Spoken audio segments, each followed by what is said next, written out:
Bismillahirrahmanirrahim. Assalamualaikum warahmatullahi wabarakatuh. Waalaikumsalam warahmatullahi wabarakatuh. Ila hadratin Nabi Mustafa Muhammadin sallallahu alaihi wasallam wa ala alihi wa sahbihi dzurriyyatihi hamid sunnah. Ya ini meski habis. Ki haji nari Muhammad bin Hakim sallallahu Sunnah ke haji Muhammad bin Syarbin sunnah ke haji Muhammad Haidar.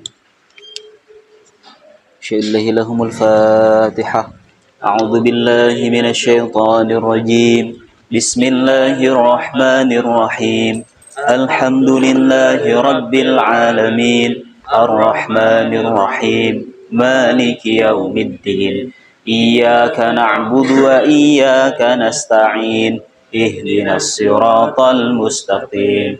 Siratal ladzina an'amta 'alaihim ghairil maghdubi 'alaihim waladdallin. Amin. Bismillahirrahmanirrahim. Rabbi shrah li sadri wa yassir li amri wahlul 'uqdatam min lisani yafqahu qawli. Rabbi zidni ilman warzuqni fahma. Amin ya rabbal alamin.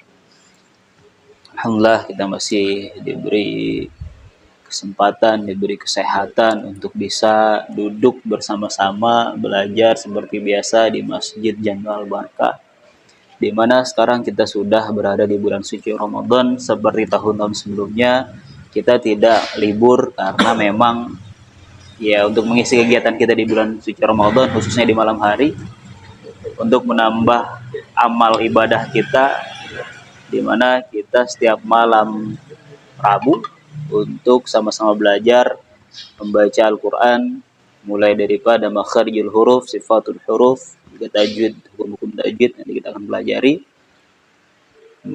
semata-mata biar kita semakin baik dalam membaca Al-Qurannya gitu. Terlebih ini di malam bulan suci Ramadan, semoga dilipat gandakan pahala kita. Semoga amalan ibadah kita mulai daripada tadi pagi sampai sekarang ini juga diterima oleh Allah Subhanahu wa taala. Baik, malam ini kita coba ngulang pelajaran-pelajaran yang udah kita pelajarin. Ya. Kalau kemarin-kemarin kita sudah sampai kepada hukum-hukum mad, sekarang saya pengen balik lagi kepada pelajaran pelajaran makharijul huruf. Ya, kita masuk kepada makharijul huruf. Di mana makharijul huruf ini sangat penting kita pelajari agar bisa membedakan antara huruf yang satu dengan huruf yang lain, karena kebiasaan kita membaca huruf itu karena terdengar sama, akhirnya cara bacanya juga sama. Padahal dari bentuknya aja udah beda, ya. Sudah pasti cara pelafalannya juga beda, sebab dia punya tempat keluarnya huruf juga beda. Jadi makhraj ini atau makharijul huruf ini artinya adalah tempat keluarnya huruf tuh. Itu yang mesti kita paham itu. Makharijul huruf, tempat keluarnya huruf. Dari situ maka muncullah banyak huruf-huruf yang kita sudah pelajari dulu, seperti alif, ba, ta, sa, jim, ha, kho ya. Kalau dulu kan kita belajarnya begitu. Tapi tidak belajar makharijul hurufnya, langsung pengenalan hurufnya. Hingga akhirnya kita kadang masih keliru cara membaca ta. Akhirnya sama seperti membaca sa. Atau cara membaca ja. Atau cara membaca za. Terkadang kita zai masih seperti membaca jim. Masih sama. Padahal dari bentuk hurufnya sudah beda. Terus makharijul hurufnya juga beda. Maka pelafalannya juga mesti beda.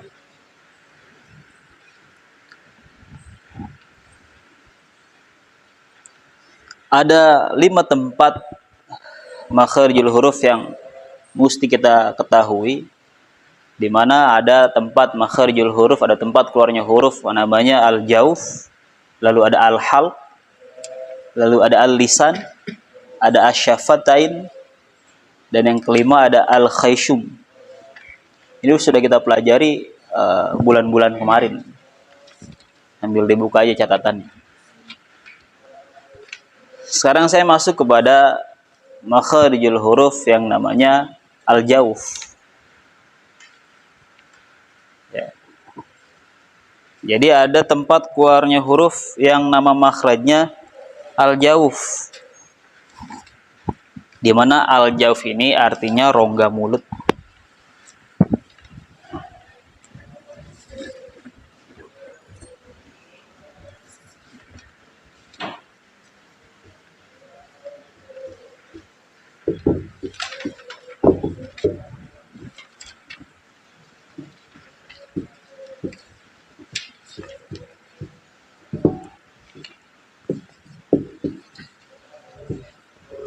Ada makhraj namanya al-jauf. Al-jauf ini artinya ialah rongga mulut. Ada makhraj al-jauf yang artinya rongga mulut. Jadi maksudnya ini ialah tempat keluarnya huruf yang berasal dari rongga mulut. Ya. Jadi ada huruf-huruf yang cara melafalkannya atau keluarnya huruf tersebut daripada rongga mulut.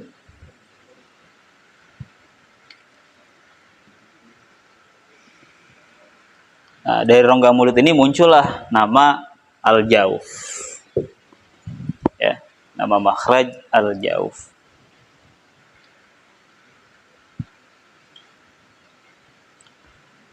Ada 3 huruf yang keluar daripada makhraj al-jauf ini, yang kita kenal dengan huruf mad. Apa aja huruf mad? Alif sukun, waw sukun, ya sukun. Ya. Ini huruf-huruf yang keluar daripada makhraj al-jauf. Alif sukun, waw sukun, ya sukun. 3 huruf ini.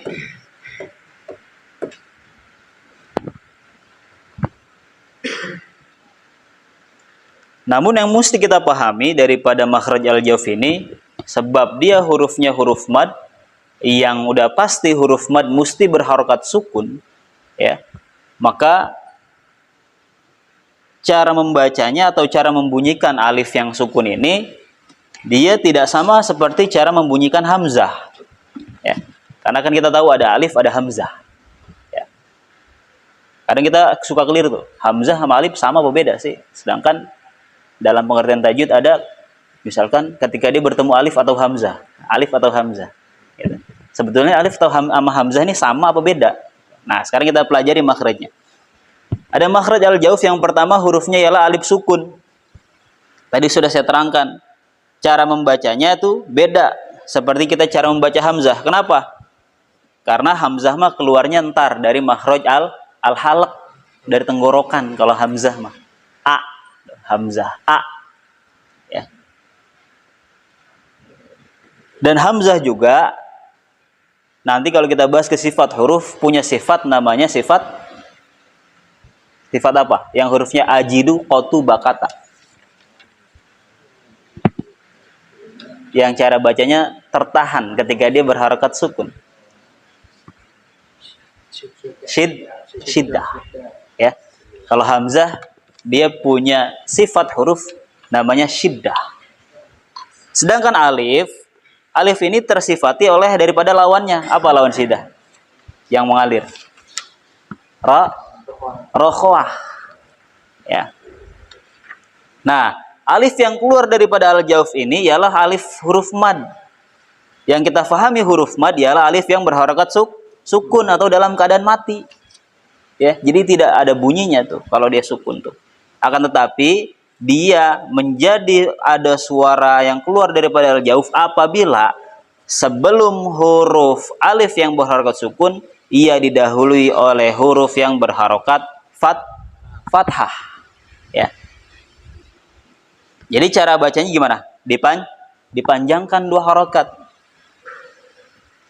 Sehingga dia menjadi hukum yang namanya hukum mad asli atau mad tabi'i.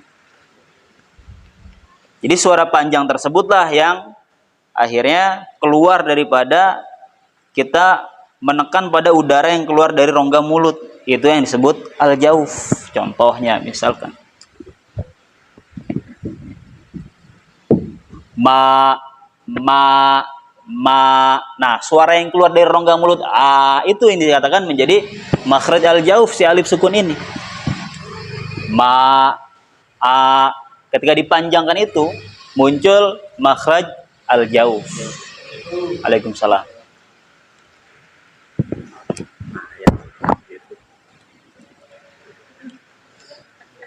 Nah,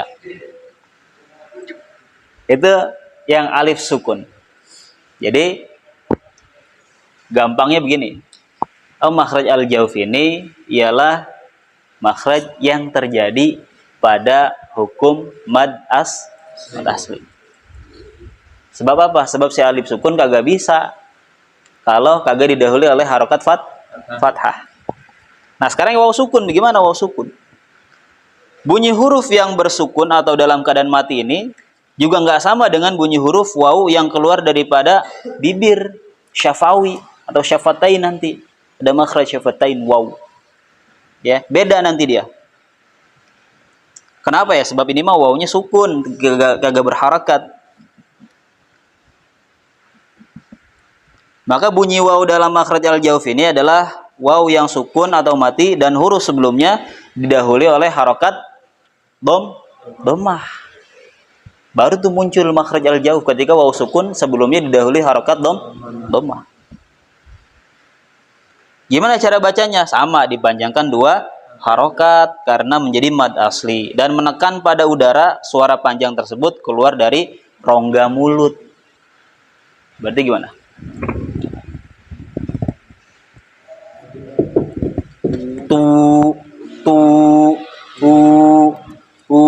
Itu yang berasal daripada rongga mulut. Ya, ada penekanan suara gitu. Lalu yang ketiga huruf ya sukun. Ini juga tidak sama dengan huruf ya yang keluar daripada tengah lidah atau wastul lisan. Nanti ada makhraj namanya lisan terbagi-bagi, ada namanya makhraj wastul lisan. Ya, pertengahan lidah. Itu ada huruf ya. Tapi di sini ya-nya sukun. Maka ini juga agak bisa. Mesti didahului oleh harokat apa? Mesti didahului oleh harokat kasroh. Baru terjadinya makhraj al-jauf ini, si ya tersebut. Ya. Sebab bunyi ya dalam makhraj al-jauf ialah ya yang disukun atau mati dan huruf sebelumnya berharokat kasroh. Maka cara bacanya juga sama, dipanjangkan menjadi mad asli. Dan menekan pada udara. Suara panjang tersebut keluar daripada rongga mulut. Contohnya menjadi fi, i, itulah yang dikatakan makhraj al-jauf. Jadi secara keseluruhan makhraj al-jauf ini ialah huruf mad yang harus juga didahului atau dibarengin sama pasangannya. Ya, kalau kita belajar huruf mad kan kemarin kita belajar mad asli, ada alif sukun pasangannya fathah, waw sukun pasangannya dhammah, ya sukun pasangannya kasroh. Otomatis apabila ada alif sukun yang berharokat, ada alif sukun yang didahului harokat fathah, maka disinilah muncul makhraj al-jauf. Ma, ini juga sama, tu, fi, ya. Ini yang dikatakan makharijul huruf yang namanya al-jauf. Hurufnya cuma 3 yang ada pada huruf mad. Apa aja huruf mad? Alif sukun, waw sukun, dan juga ya sukun. Ya. Jadi ini memang nggak kayak kita belajar seperti makhraj yang terjadi pada al-halq nih. Kan kalau yang terjadi pada al-halq ada huruf apa? Hamzah, ha, ain, ha, ghain, kha. Huruf-huruf yang terdapat pada hukum izhar. Kalau itu mah kita pelafalannya gampang karena dia berharakat. Ya, a, hamzah, ya, atau ha, ya, atau go, dia berharakat. Tapi kalau ini sukun. Bagaimana cara bunyiinnya? Ya mesti ketemu pasangannya. Mesti ada si fathah, mesti ada si dhammah, mesti ada si kasrah. Maka baru terbentuklah yang namanya makhraj al-jauf, ialah suara yang keluar daripada rongga mulut. Sebab apa? Sebab cara bacanya dipanjangin. Kalau cuma mak doang, mak, berarti makhrajnya di mana? Syafatain, mim, mak. Tapi ketika dia berharokat dibaca panjang sebab ada alif sukun setelahnya, maka muncul makhraj al-jauf. Ma. Nah, suara rongga mulut itu ma, a, itu yang dikatakan al-jauf. Sampai sini ada pertanyaan dalam makhraj al-jauf? Saya kira ini sama seperti kita belajar mat asli ya. Cuma namanya menjadi ketika kita mempelajari makhrajnya, alif sukun ini terjadinya sebab ada fathah, maka dia menjadi al-jauf. Kalau kita lari ke hukum tajwid jadinya tabi. Gitu ya.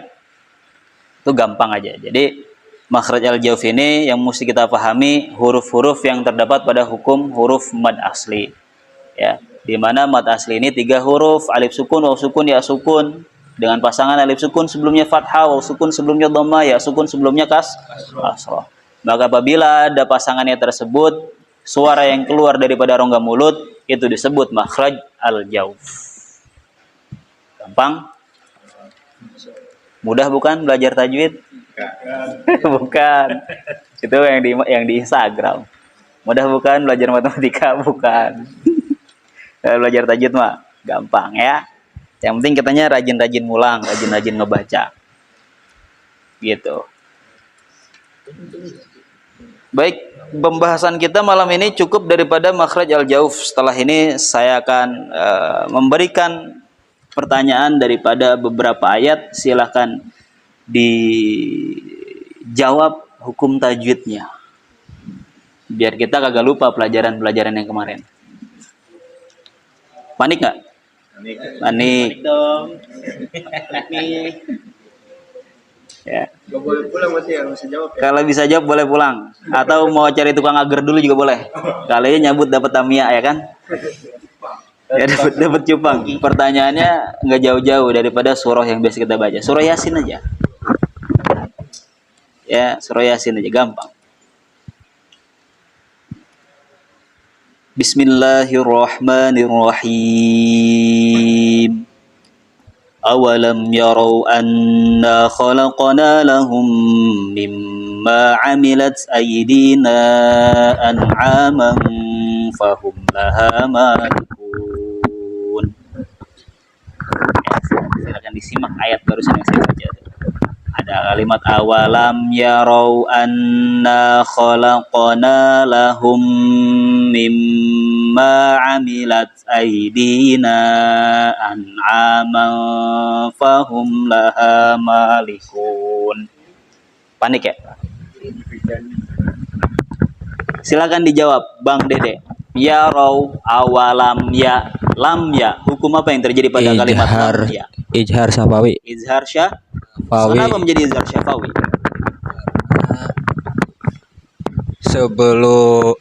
Sesudah ada huruf mim, ada huruf waw. Awalam ya. Ya, ada huruf ya. Berarti mim sukun yang bertemu dengan huruf ya. Ya. Maka ini masuk kepada hukum izhar syafawi. Termasuk pada hukum mim sukun. Oke. Selanjutnya, awalam ya raw Bang Mugi, raw. Awalam ya raw. Ada waw sukun yang didahului harakat fathah. Al-jauf. Raw. Harfulin. Atau kalau dalam sifat namanya sifat lin. Ya. Awalam yarau anna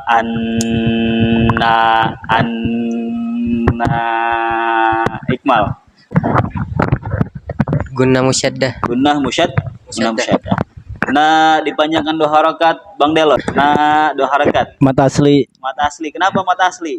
Karena ada huruf alif sukun sebelumnya ada didahului harakat fathah ya.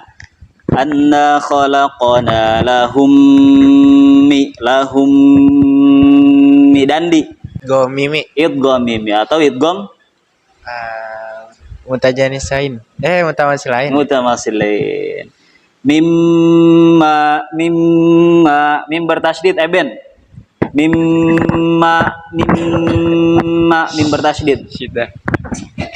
Apaan malu bener. Yang ditahan 2 harakat Ben.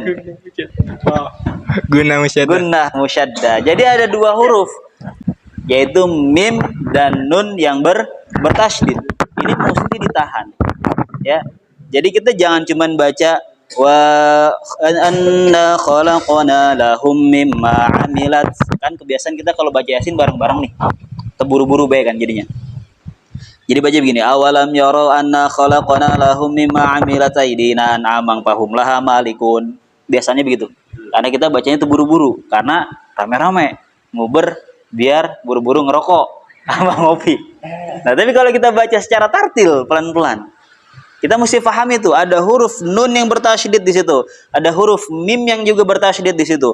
Maka mesti dibaca gunnah. Ada kalimat tadi awalam yarau anna khalaqna lahum mimma ya, sebab ma-nya di situ ada tasydidnya ya.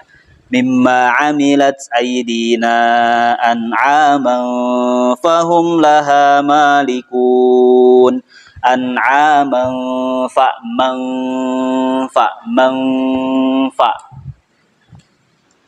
Siapa yang mau jawab? Apa Bang Nana? Ikfa ya. Fahumla. Siapa yang mau jawab? Fahumla. Humla. Izhar Sapawi. Izhar Sapawi. Syafai, betul Bang Dwi. Ada mim sukun yang bertemu dengan huruf lam. Ya. Fahum laha ha dua harakat. Matabi'i. Kenapa jadi matabi'hanya? Karena Ini dia nih. Coba. Iya, coba kasih. karena apa? Iya, kasih. Karena alif sukun sebelumnya ketemu dengan huruf bertemu dengan harakat harakat fathah ya. Kalau kita masuk kepada makhraj jadinya makhraj al-jauf ya. Laha malikun likun. Saya mau jawab? Sukun. Matarid Sukun. betul Bang Delon. Matarid itu sukun boleh dibaca berapa harakat Bang Delon? 2 boleh, Dua 4, boleh. 4 boleh. 4, 2 ya? 5. 5 boleh. Ya. 6 boleh 6 nggak? boleh. Yang diutamakan?